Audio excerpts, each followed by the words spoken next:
السلام علیکم، welcome to my channel. امید کرتی ہوں کہ آپ سب لوگ خیریت سے ہوں گے۔ تو ڈیئر فرینڈس، آپ کی خدمت میں ایک دفعہ سے پھر سے حاضر ہوں ایک نئی ویڈیو کے ساتھ، ایک نئے پیغام کے ساتھ۔ تو اپنی ویڈیو کا آغاز کرتے ہیں۔ الحمدللہ رب العالمین والصلاة والسلام علی سید المرسلین، اما بعد فاعوذ باللہ من الشیطان الرجیم، بسم اللہ الرحمن الرحیم۔ فرمان مصطفیٰ صلی اللہ علیہ وآلہ وسلم ہے، جو مجھ پر ایک دن میں 1000 بار درود پاک پڑھے گا وہ اس وقت تک نہیں مرے گا جب تک جنت میں اپنا مقام نہ دیکھ لے۔ سبحان اللہ۔ تو فرینڈز، آج کی اس ویڈیو کے اندر میں آپ کو شعبان کے بارے میں بتاؤں گی اور شب برات کے بارے میں بتاؤں گی۔ یہ بہت ہی افضل مہینہ ہے اور بہت ہی بابرکت ہے۔ اس مہینے کے اندر اللہ تعالیٰ اپنے بندوں کے اوپر بے شمار رحمتوں کا نزول فرماتا ہے، اور نبی کریم صلی اللہ علیہ وآلہ وسلم کا فرمان ہے کہ جو شعبان کا مہینہ ہے وہ میرا مہینہ ہے۔ شعبان کے مہینے کو آقا صلی اللہ علیہ وآلہ وسلم کا مہینہ بھی کہا جاتا ہے۔ نبی کریم صلی اللہ علیہ وآلہ وسلم نے ارشاد فرمایا، شعبان میرا مہینہ ہے اور رمضان اللہ تبارک و تعالیٰ کا مہینہ ہے۔ تو اس مہینے کی فضیلت کے لیے اتنا ہی کافی ہے کہ یہ ہمارے میٹھے میٹھے آقا مدنی محمد صلی اللہ علیہ وآلہ وسلم نے فرمایا کہ یہ میرا مہینہ ہے۔ شیخ عبدالقادر جیلانی فرماتے ہیں کہ شعبان کے مہینوں کو انہوں نے 5 حرفوں میں تقسیم کر دیا۔ شین، عین، بے، الف، نون کے متعلق نقل فرماتے ہوئے کہا ہے، شین سے مراد شرف ہے یعنی کہ بزرگی، عین سے مراد علو یعنی کہ بلندی ہے، بے سے مراد بر ہے یعنی کہ احسان اور بلائی ہے، الف سے مراد الفت ہے اور نون سے مراد نور ہے۔ تو یہ تمام چیزیں اللہ تعالیٰ نے اپنے بندوں کو اس مہینے میں عطا فرمائی ہے۔ یہ وہ مہینہ ہے جس میں نیکیوں کے دروازے کھول دیے جاتے ہیں، برکتوں کا نزول ہوتا ہے، خطائیں مٹا دی جاتی ہیں، گناہوں کا کفارہ ادا کیا جاتا ہے۔ مہینے کے اندر ہمارے پیارے نبی حضرت محمد صلی اللہ علیہ وآلہ وسلم کے اوپر کثرت سے درود پڑھا جاتا ہے، اور یہ ہمارے پیارے نبی حضرت محمد صلی اللہ علیہ وآلہ وسلم پر زیادہ سے زیادہ درود بھیجنے کا مہینہ ہے۔ ایک اور روایت میں حضرت عائشہ رضی اللہ تعالی عنہ فرماتی ہیں کہ رسول اللہ صلی اللہ علیہ وآلہ وسلم کا دستور یہ تھا کہ آپ صلی اللہ علیہ وسلم اس مہینے کے اندر مسلسل بلا ناغہ روزہ رکھنا شروع کر دیتے تھے، یہاں تک کہ ہمیں خیال ہوتا تھا کہ آپ صلی اللہ علیہ وآلہ وسلم روزہ رکھنا ختم نہیں کریں گے۔ اور پھر حضرت عائشہ رضی اللہ تعالی عنہ یہ بھی فرماتی ہیں کہ میں نے رسول اللہ صلی اللہ علیہ وآلہ وسلم کو رمضان کے علاوہ کسی اور مہینے میں پورے روزے رکھتے ہوئے نہیں دیکھا، اور میں نے آپ صلی اللہ علیہ وآلہ وسلم کو شعبان کے علاوہ اور کسی مہینے میں زیادہ روزے رکھتے ہوئے نہیں دیکھا، یعنی آپ صلی اللہ علیہ وآلہ وسلم شعبان کے مہینے میں جتنے زیادہ روزہ رکھتے تھے اتنے اور کسی مہینے میں رمضان کے علاوہ نہیں رکھتے تھے۔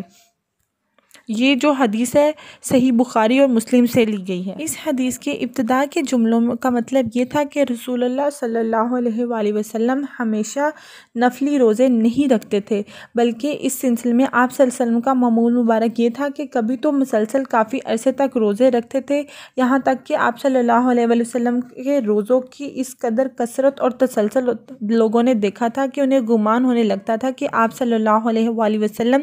یہ روزوں کا سلسلہ شاید آپ کبھی ختم ہی نہ کریں، اور کبھی ایسا ہوتا تھا کہ آپ صلی اللہ علیہ وسلم کافی عرصے کے لیے مسلسل روزہ رکھتے ہی نہیں تھے، یہاں تک کہ لوگ سوچتے تھے کہ شاید آپ صلی اللہ علیہ وسلم کبھی نفلی روزہ رکھیں گے ہی نہیں، یعنی کہ نفلی روزوں کے متعلق آپ صلی اللہ علیہ وسلم کا کوئی لگا بند دستور نہیں یا معمول نہیں تھا۔ مقصد یہ تھا کہ امت کے لیے آپ صلی اللہ علیہ وسلم نے پیروی میں مشکل اور تنگی نہ ہو، بلکہ وسط کا رستہ کھولا رہے، اور ہر شخص اپنے حالات اپنی ہمت کے مطابق آپ صلی اللہ علیہ وسلم کے کسی رویے کی پیروی کر سکے۔ حدیث کے آخری جملوں کا مطلب یہ تھا کہ آپ صلی اللہ علیہ وآلہ وسلم پورے اہتمام سے پورے مہینے کے روزے صرف رمضان کے مہینے میں رکھتے تھے، جو کہ اللہ تبارک و تعالیٰ نے فرض کیے ہوئے ہیں۔ البتہ آپ صلی اللہ علیہ وآلہ وسلم شعبان میں دوسرے مہینوں کی نسبت زیادہ روزے رکھتے تھے۔ شعبان کے روزوں کا اہتمام کرنے سے رمضان کا قرب اور اس کے خاص انوار اور برکت سے مزید مناسبت پیدا ہوتی ہے۔ سبحان کے ان روزوں کو رمضان کے روزوں سے وہی نسبت حاصل ہوگی جو کہ فرض نمازوں سے پہلے پڑھی جانے والی سنتوں اور نفلوں کی ہوتی ہے۔ اللہ تعالیٰ ہم سب کو سرکار دو عالم کی سنتوں پر عمل کرنے کی توفیق عطا فرمائے اور طاقت عطا فرمائے، آمین۔ ایک اور روایت میں حضرت علی رضی اللہ تعالیٰ عنہ سے مروی ہے کہ وہ فرماتے ہیں کہ نبی کریم صلی اللہ علیہ وآلہ وسلم کا فرمان عظیم ہے، جب شعبان کی 15ویں رات آ جائے تو اس رات کو قیام کرو اور دل میں روزہ رکھو، اور اس دن اللہ تبارک و تعالیٰ غروب آفتاب سے آسمان سے دنیا پر خاص تجلی فرماتا ہے اور کہتا ہے کوئی مجھ سے مغفرت طلب کرنے والا کہ میں اسے بخش دوں، ہے کوئی روزی کا طلبگار میں اسے روزی دوں، ہے کوئی مصیبت زدہ میں اس کی عافیت بخشوں، ہے کوئی ایسا کہ جو اس وقت تک فرماتا ہے جب تک فجر کے طلوع نہیں ہو جاتی۔ اور ایک اور روایت میں ہے کہ ماہ شعبان کی 15ویں شب کی فضیلت بتاتے ہوئے رسول اللہ صلی اللہ علیہ وآلہ وسلم نے فرمایا، اے عائشہ تم جانتی ہو اس رات میں کیا ہوتا ہے؟ عرض کیا یا رسول اللہ بتائیں اس میں کیا ہوتا ہے؟ آپ صلی اللہ علیہ وآلہ وسلم نے فرمایا اس رات میں یہ ہوتا ہے کہ آدم علیہ السلام کی اولاد میں سے جو شخص اس سال پیدا ہوگا، جو اس سال میں مرے گا، اس کا مرنا، اس کا پیدا ہونا لکھا جاتا ہے۔ جو فرشتے ان کاموں پر مقرر ہیں ان کو اطلاع دی جاتی ہے، جتنا جتنا رزق مخلوق کو اس برس میں ملے گا سب لکھا جاتا ہے۔ اور اس 15ویں رات میں اللہ تعالیٰ سورج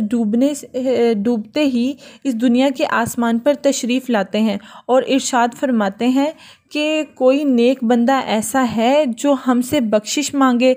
تو ہم اسے بخش دیں گے، کوئی رزق مانگے گا تو ہم اسے رزق دیں گے، کوئی مصیبت کا مارا دعا کرے گا تو اس کی مصیبت کو دور کریں گے، اور اسی طرح صبح ہونے تک ارشاد فرماتے ہیں بس بندوں کو چاہیے کہ اس رات میں خوب عبادت کریں اور اپنے گناہوں کی معافی مانگیں، 15ویں تاریخ کو روزہ رکھیں۔ اللہ تعالیٰ اس رات میں اپنی مہربانی سے بے شمار بندوں کو بخشتا ہے مگر کافر مشرک کو نہیں، اور اس کے علاوہ کنیہ رکھنے والے کو اور قتل کرنے والے کو قاتل کو نہیں بخشتا ہے۔ ایک اور روایت میں حضرت عائشہ رضی اللہ تعالیٰ عنہ فرماتی ہیں کہ ایک رات میں نے رسول اللہ صلی اللہ علیہ وآلہ وسلم کو اپنے بستر میں نہ پایا تو میں حضور صلی اللہ علیہ وآلہ وسلم کی تلاش میں نکلی تو میں نے آپ صلی اللہ علیہ وآلہ وسلم کو جنت البقیع میں پایا کہ آسمان کی طرف حضور صلی اللہ علیہ وآلہ وسلم نے سر اٹھایا ہوا تھا، اور مجھے دیکھ کر حضور صلی اللہ علیہ وآلہ وسلم نے فرمایا اللہ تعالیٰ نصف شعبان کو آسمان و دنیا پر جلوہ گر ہوتا ہے اور قبیلہ کلب کی بکریوں کے جس قدر بال ہیں ان سے زیادہ لوگوں کو اس رات میں بخش دیتا ہے، سبحان اللہ۔ اور اس کے علاوہ میں آپ کو 15ویں شعبان کی اور فضیلت بتاتی ہوں۔ اس رات میں روزی تقسیم ہونے کی رات ہے، زندگی کا معیار مقرر ہونے کی رات ہے، حج پر جانے والوں کے نام لکھے جاتے ہیں اس رات میں، اور ملائکہ کو زمین پر نازل ہونے کی رات ہے، اور یہ رات بڑی بابرکت والی رات ہے۔ امام جعفر فرماتے ہیں کہ امام باقر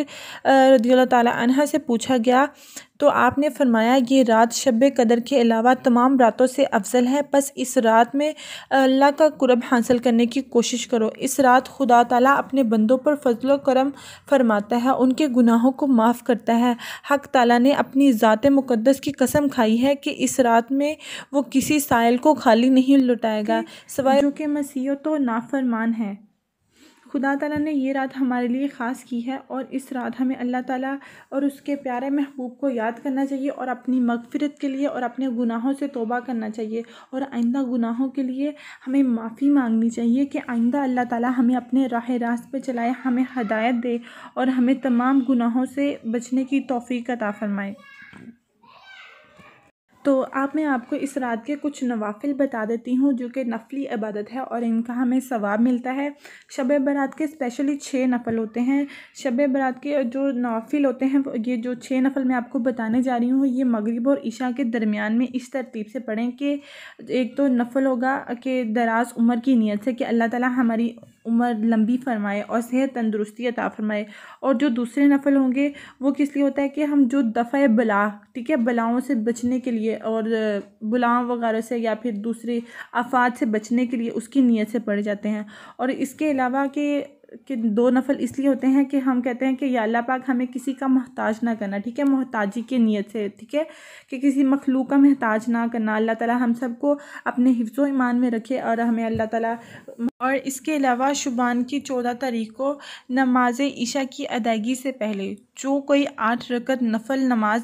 2 رکعت کر کے اس طرح پڑھے کہ ہر رکعت میں سورۃ فاتحہ کے بعد 5 مرتبہ سورۃ اخلاص پڑھے اور صادق دل سے اللہ تعالیٰ سے اپنے گناہوں کی معافی طلب کرے اور آئندہ کے لیے توبہ کر لے تو اللہ تعالیٰ اسے معاف فرما دے گا انشاءاللہ عز و جل، اور اس کی معافی مل جائے گی اور اسے اللہ تعالیٰ قبول کر لے گا۔ اور اس کے علاوہ میں آپ کو شب برات کے کچھ اور نوافل بتا دیتی ہوں۔ شب برات میں کیا کرنا ہے، آپ نے بعد نماز مغرب 6 رکعت نماز پڑھنے ہیں، یعنی کہ 2 کر کے پڑھنی ہے۔ پہلی 2 رکعت میں، ٹھیک ہے، وہ دراز عمر کے لیے، اور دوسری جو ہیں وہ دفع بلاؤں کے لیے، اور تیسری جو ہے وہ دولت کے حصول کے لیے، یعنی کہ نیک نیتی کے لیے۔ اور ہر رکعت کے بعد آپ نے سورۃ یاسین شریف پڑھنی ہے 1 بار، اور سورۃ اخلاص 21 بار پڑھنی ہے، اور اس کے بعد آپ نے دعا کرنی ہے۔ اور ترکیب کیا ہوگی، شعبان کی 14 تاریخ کو بعد نماز مغرب 2 رکعت نماز اس طرح پڑھے کہ ہر رکعت میں سورۃ فاتحہ کے بعد سورۃ حشر کی 3 آخری آیات 1 مرتبہ اور سورۃ اخلاص میں 3 مرتبہ پڑھیں۔ فضیلت، یہ نماز مغفرت گناہوں کے لیے بہت زیادہ افضل ہے۔ اور اس کی ترکیب کیا ہے، جو 100 رکعت نفل نماز اس طرح پڑھے کہ ہر رکعت میں سورۃ فاتحہ کے بعد 10 مرتبہ سورۃ اخلاص پڑھیں۔ اور اس کی فضیلت، اس نماز کو صلاۃ خیر کہا جاتا ہے کہ جو شخص یہ نماز پڑھے گا اللہ تعالیٰ اس کی طرف 70 دفعہ نگاہ کرم فرمائے گا اور ہر نگاہ میں اس کی 70 حاجتیں پوری فرمائیں گی۔ سبحان اللہ۔ ترکیب، حضور صلی اللہ علیہ وآلہ وسلم نے فرمایا کہ میرا جو بھی امتی شب برات میں 10 رکعت نفل اس طرح پڑھے کہ ہر رکعت میں سورۃ فاتحہ کے بعد سورۃ اخلاص 11 بار پڑھے گا، اس کے پڑھنے سے اس کے جو گناہ ہوں گے وہ معاف ہوں گے اور اس کی عمر میں برکت ہوگی۔ سبحان اللہ۔ عورت اپنے رزق کی وسعت کے لیے، یعنی کہ اللہ تعالیٰ آپ کو وسیع رزق دے، اس کے لیے وہ شعبان کی 15ویں شب کو 2 رکعت اس طرح پڑھیں کہ ہر رکعت میں سورۃ فاتحہ کے بعد آیت الکرسی 1 بار پڑھیں اور اس سورۃ اخلاص 15 مرتبہ پڑھ کے سلام کے بعد درود شریف 100 مرتبہ پڑھ کر ترقی رزق کی دعا کریں۔ انشاءاللہ عز و جل اللہ تعالیٰ آپ کو وسیع رزق عطا فرمائے گا۔ یہ تھی میری آج کی ویڈیو، اور اس میں میں نے آپ کو شب برات کی فضیلت بتائی ہے اور اس مہینے کی فضیلت بتائی ہیں اور کچھ چند ایک نوافل بتائے ہیں۔ امید کرتی ہوں کہ آپ سب کو میری یہ ویڈیو پسند آئی ہوگی، اور میری یہ ویڈیو کو خود بھی دیکھیے گا، اپنے دوستوں کے ساتھ، اپنے فرینڈس کے ساتھ، اپنی فیملی کے ساتھ صدقہ جاریہ کی نیت سے سینڈ کیجیے گا، اور بہت جلد ملاقات ہوگی ایک نئی ویڈیو کے ساتھ۔ تب تک کے لیے اللہ حافظ۔ اللہ تعالی ہم سب کو اپنے حفظ و ایمان میں رکھے، آمین ثم آمین۔